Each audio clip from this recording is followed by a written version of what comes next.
Bueno, en el día de hoy vamos a comenzar un nuevo tema. Vamos a hablar de lo que llamamos una función racional. Por definición, una función racional es aquella que viene dada como cociente de funciones polinómicas. De esta manera, una función racional puede escribirse como f de x igual p de x sobre q de x, siendo P y Q dos polinomios, y la única exigencia es que el polinomio que aparece en el denominador sea distinto de 0 para que la división exista. Bueno, muy bien. Cuando en particular tanto el P como el Q son polinomios de primer grado, vamos a decir que estamos frente a una función racional homográfica. Y estas son las primeras funciones que nos competen para trabajar y las que analizaremos en detalle. Es decir, vuelvo a repetir, una función racional homográfica viene dada por un cociente de dos funciones polinómicas de primer grado. En forma genérica podemos escribirla de esta manera, y bueno, obviamente el requisito será que el C, el coeficiente principal en el denominador, no sea 0 para que realmente tengamos un polinomio de primer grado abajo.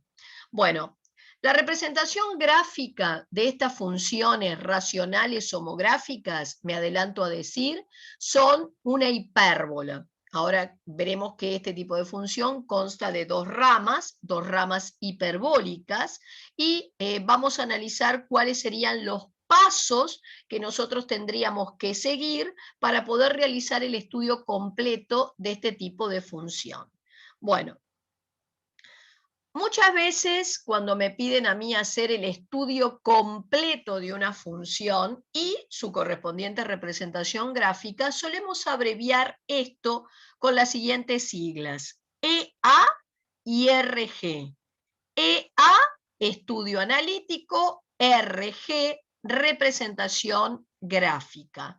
Este año vamos a hacer el estudio analítico y la representación gráfica de estas funciones racionales homográficas, pero el año que viene, si Dios quiere, ustedes verán el estudio analítico y la representación gráfica de funciones que son de otra naturaleza y bastante más complejas que las que competen en este momento. Bueno, a estas funciones racionales homográficas, para efectuar su estudio analítico, le vamos a determinar las siguientes cosas. En el primer punto, vamos a ir por lo que se llama el dominio de esta función. Bueno, cuando a mí me piden estudiar el dominio de una función, me están pidiendo hallar para qué valores de la variable independiente, que habitualmente es x, pero no necesariamente es siempre x, la letra utilizada, para qué valores de esa variable la función existe. Ustedes tienen que pensar que este tipo de función va a tener siempre un problema de existencia. ¿Por qué?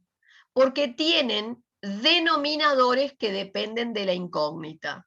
¿Y dónde van a tener problemas de existencia? Donde esos denominadores se anulen, se hagan cero. ¿Por qué? Porque si un denominador se hace cero, en matemática dividir por cero no existe.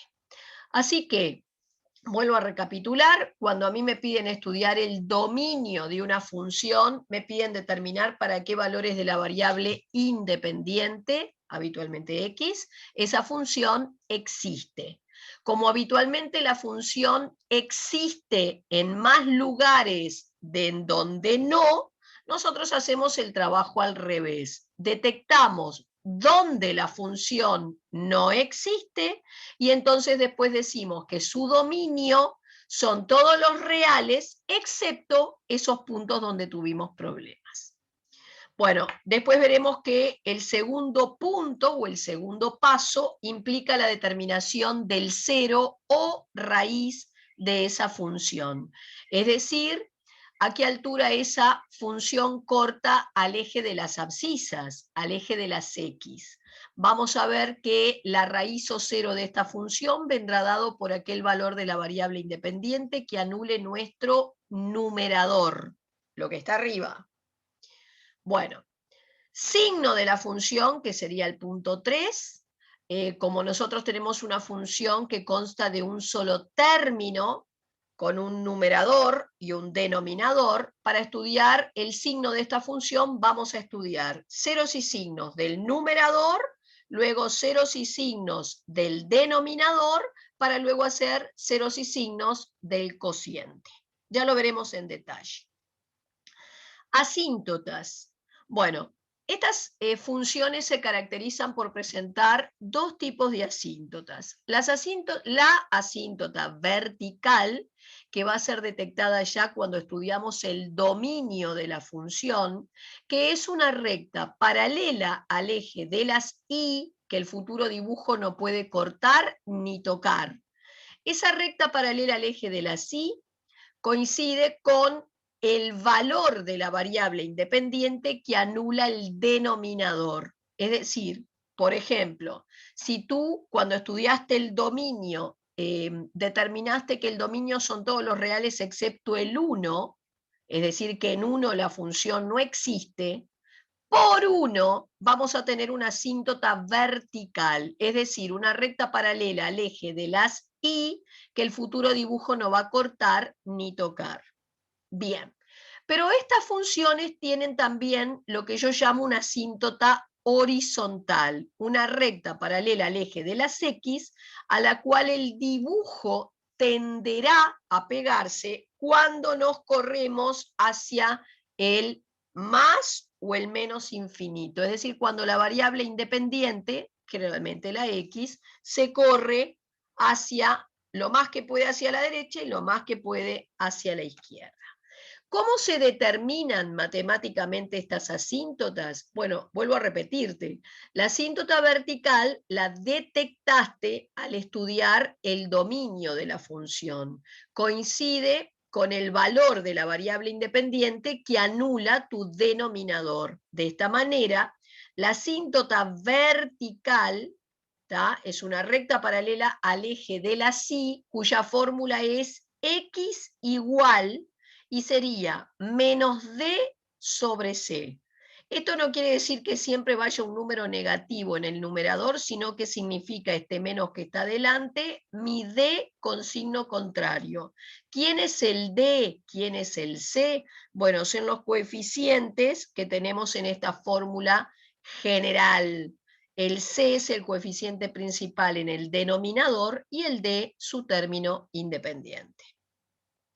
La asíntota horizontal, por el contrario, como es una recta paralela al eje de las X, responde a la ecuación general y igual un número. Y ese número se determina siendo el A sobre C, siendo A y C los coeficientes, por supuesto, que también tenemos implicados en la fórmula general. El A es el coeficiente principal del numerador, y vuelvo a repetir, el C el coeficiente principal de nuestro denominador. Una vez hecho esto, pasamos al punto 5, que es la construcción de una tabla de valores para poder comenzar entonces a determinar con mayor exactitud varios puntos que te permitirán después hacer el gráfico propiamente dicho. Generalmente, el dibujo de estas funciones, que corresponde a dos ramas de hipérbola, requiere de por lo menos generar 3 o 4 o 5, cuantos más puntos tengas mejor, puntos para cada rama de la hipérbola. Y entonces sería elegir valores de la variable independiente, por lo menos 3 o 4, a cada lado del punto de no existencia, es decir, de tu asíntota vertical. Ya lo veremos con un caso particular. Luego vendría el gráfico, propiamente dicho. Podemos hacerlo sobre papel cuadriculado, si ustedes quieren, es decir, esto implica ya trabajar a escala, donde vamos a traspasar toda la información que hemos recabado hasta el momento, incluidos los puntos que se generaron en mi tabla de valores. La ordenada en el origen, punto 7, va a marcar el corte del gráfico con el eje de las Y. Para determinarlo, lo que hacemos es f de 0, reemplazar todas las x por 0 en la expresión y ver qué resultado obtenemos. Y por último, el análisis del crecimiento y decrecimiento. Acá vamos a recordar que las gráficas, no importa de qué tipo sean, se van a leer siempre moviéndonos de izquierda a derecha. Se dice que la gráfica se barre moviéndonos de izquierda a derecha. Entonces, moviéndonos en ese sentido de izquierda a derecha, hacemos una lectura del comportamiento de la función. Si va de izquierda a derecha a decrecer o a crecer, como lo veremos más adelante con un ejemplo puntual.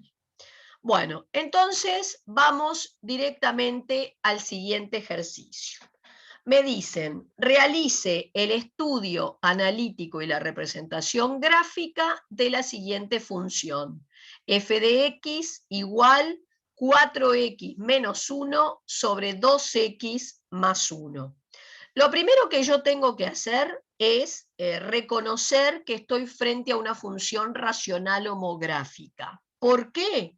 Porque me están dando una función que, como ustedes pueden ver, es cociente de dos funciones polinómicas, y en particular dos funciones polinómicas de primer grado. Por eso, la función dada se ajusta a esta fórmula general, que era la de la función racional homográfica. Entonces, lo que yo voy a hacer es, identifico que estoy frente a una función racional homográfica, me pongo la fórmula general para este tipo de funciones, a continuación la mía, y empiezo haciendo un reconocimiento o identificación de coeficientes. Es decir, ¿quién es A en mi caso? A es lo que multiplica la X en el numerador, y bueno, yo multiplicando a la X en el numerador tengo un 4. Mi B sería el término independiente arriba, ergo sería un menos 1. Mi C es lo que multiplica la X abajo, y mi D lo que es término independiente. Acabo de hacer una identificación de coeficientes. Cuidado, porque a veces en la expresión que me dan podemos tener los términos desordenados. Por eso identifiquen bien. El A es lo que multiplica la X en el numerador. El B, su término independiente. Y así sucesivamente. ¿Está? Entonces, primer paso, hago un reconocimiento del tipo de función con el que estoy trabajando e identifico coeficientes. Luego voy a empezar entonces con los pasos que se enumeraron en mi recetario. Lo primero que vamos a hacer es estudiar el dominio. Ya dijimos que estas funciones tienen problemas de existencia porque tienen un denominador que depende de la incógnita. ¿Dónde tienen problemas? Donde ese denominador se haga 0. Entonces, yo empecé por identificar cuál es el problema que tengo.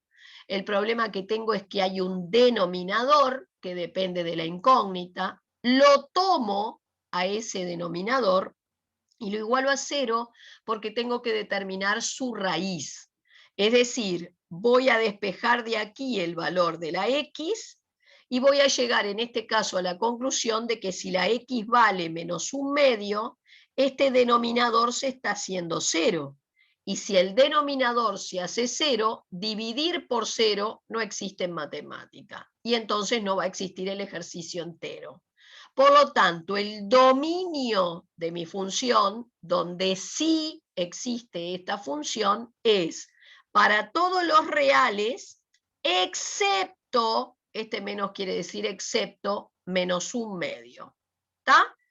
Y otra pequeña cosita, yo ya puedo empezar a hacer un pequeño croquis de esta situación, de la información que me aporta el estudio del dominio.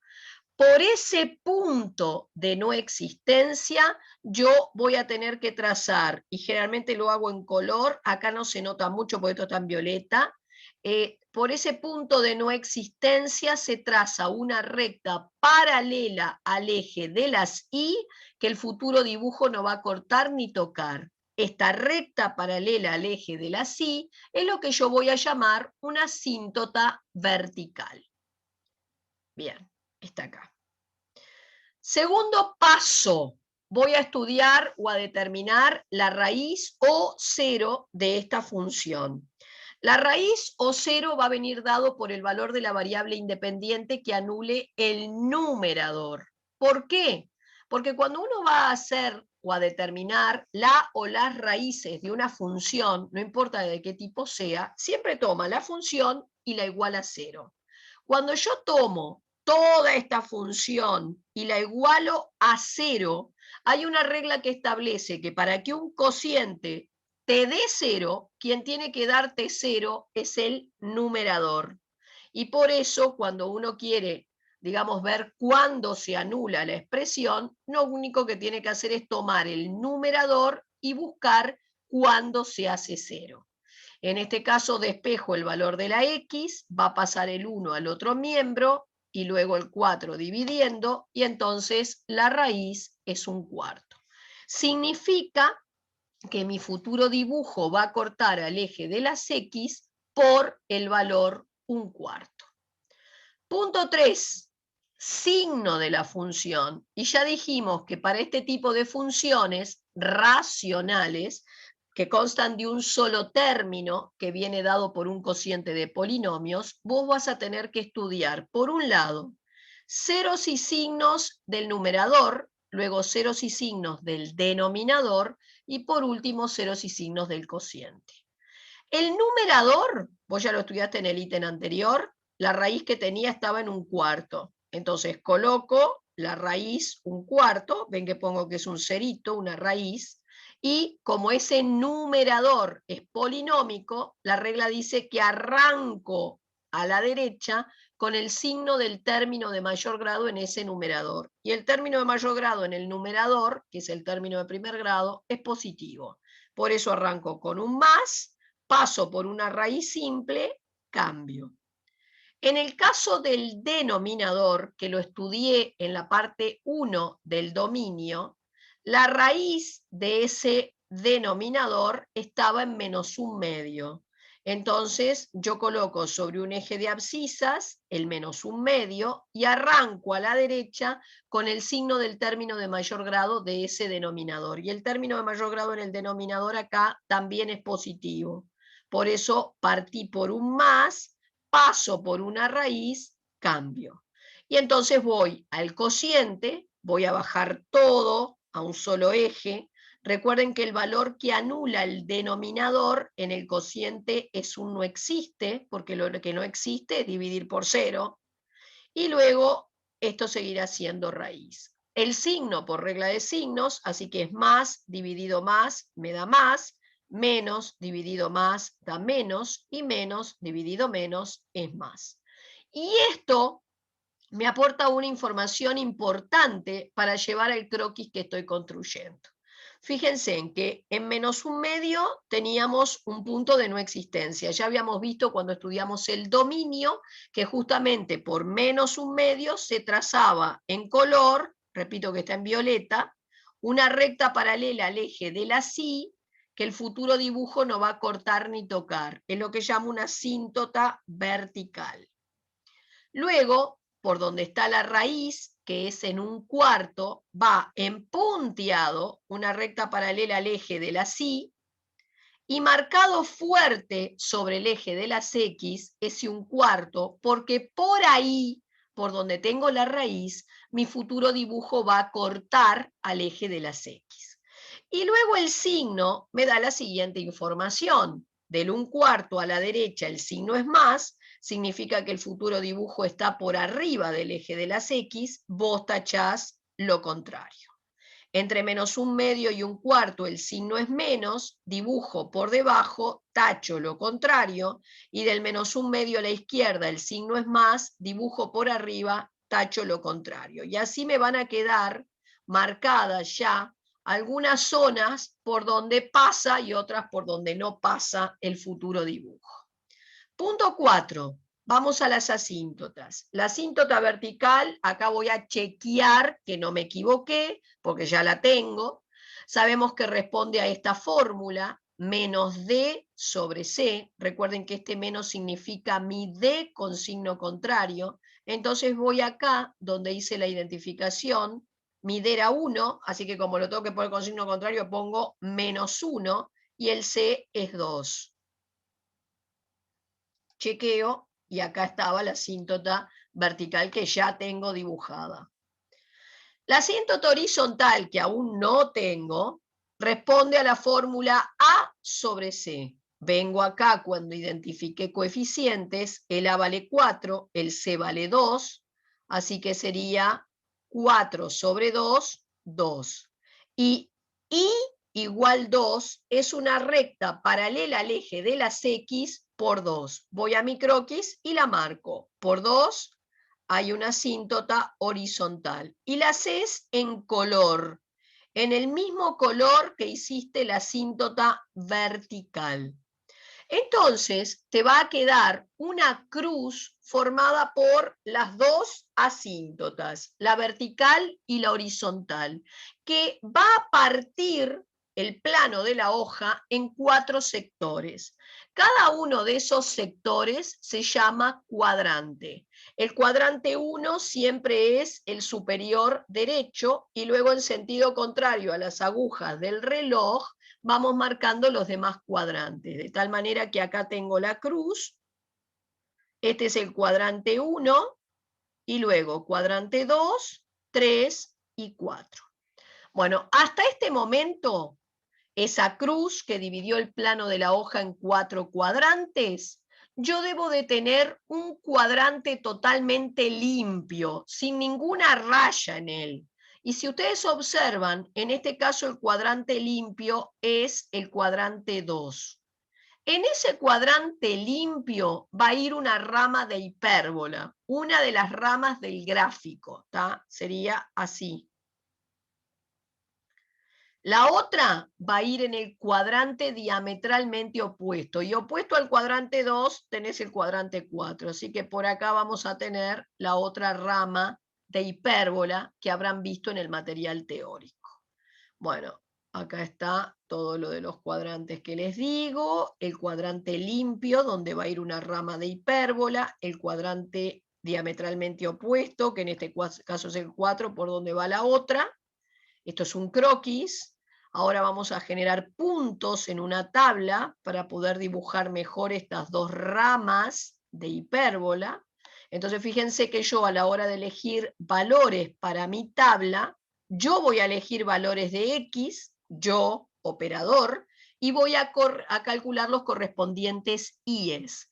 Entonces, yo qué sé, elijo por lo menos 3 o 4 puntos que estén a la izquierda de la asíntota vertical, o sea, 3 o 4 valores de X menores que menos un medio, por eso elegí menos 1, menos 2, menos 3, están de este lado, y luego por lo menos 3 que estén a la derecha del menos un medio, y por eso elegí 0, un medio y 1. Para hallar los correspondientes valores de I, no se olviden que esta es la función de ustedes, f de x es lo mismo que I igual, entonces es reemplazar aquí la x por cada uno de los valores que fueron eligiendo. Pueden dejar planteado el cuenterío acá al costado, como yo lo hice para el primero, ¿tá? O sea, voy a reemplazar acá todas las x, en este caso por menos 1, ¿tá? Hago cuentas con cuidado y este fue el resultado que colocan acá. Y así podrían haber hecho con el planteo de cada uno de estos. Una vez que generan todos los puntos de la tabla, entonces ya pasamos generalmente a un papel cuadriculado, donde vamos a transcribir toda la información que tenemos recabada hasta el momento, pero ya trabajando a escala. Y al hacerlo, digamos, esta fue la función ya más perfecta que obtuve. Acá no se ve, tendría que estar la asíntota horizontal de ecuación igual 2 y la vertical, que estaban en color, estaban acá arriba, acá aparece más clarito, dibujadas en color, esas dos asíntotas. Bueno, y luego tengo el punto 7, que es la ordenada en el origen, que me va a indicar el corte del gráfico con el eje de la Y. Siempre que quieran determinarlo, van a tener que hacer f de 0. es decir, van a tener que ir a la función de partida y cambiar todas las x por 0. Al hacerlo les da -1. Yo acá también ya lo tenía identificado en la tabla, pero bueno, si no lo llegás a tener identificado porque no se te ocurrió tomar el 0 como posible valor para la tabla, acá tenés especificado que hay que determinarlo. Mi gráfico corta entonces el eje de la sí en -1. ¿Está? A ver si se ve. Acá se ve clarito y acá también.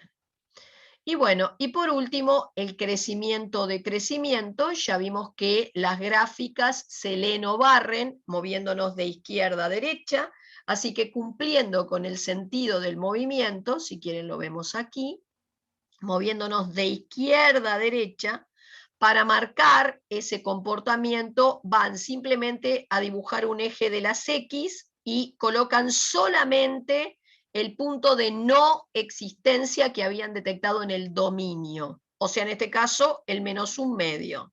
¿Tá? Y simplemente entonces ahora me desplazo de izquierda a derecha y yendo de izquierda a derecha la función crece hasta que encuentra la asíntota vertical. Eso lo marco con una flecha que marca con su inclinación el sentido de la lectura y me marca que crezco, yendo de izquierda a derecha, crezco. Luego de ese punto de no existencia, o sea, del otro lado de la asíntota vertical, siguiendo el movimiento de izquierda a derecha, la función continúa creciendo. Y lo marcamos así. Y con eso tenés completo los 8 pasos que hay que seguir para poder realizar el estudio completo de esta función y conseguir entonces la representación gráfica de la misma, que como ustedes observan es una hipérbola. Esto es una rama de la hipérbola y esto es la otra. Vamos a ver después o analizar ciertas características de esa función. Las ramas tienen puntos que presentan una simetría central con respecto a lo que sería el cruce de las dos asíntotas. Lo vamos a ver en detalle en una próxima, digamos, videoconferencia.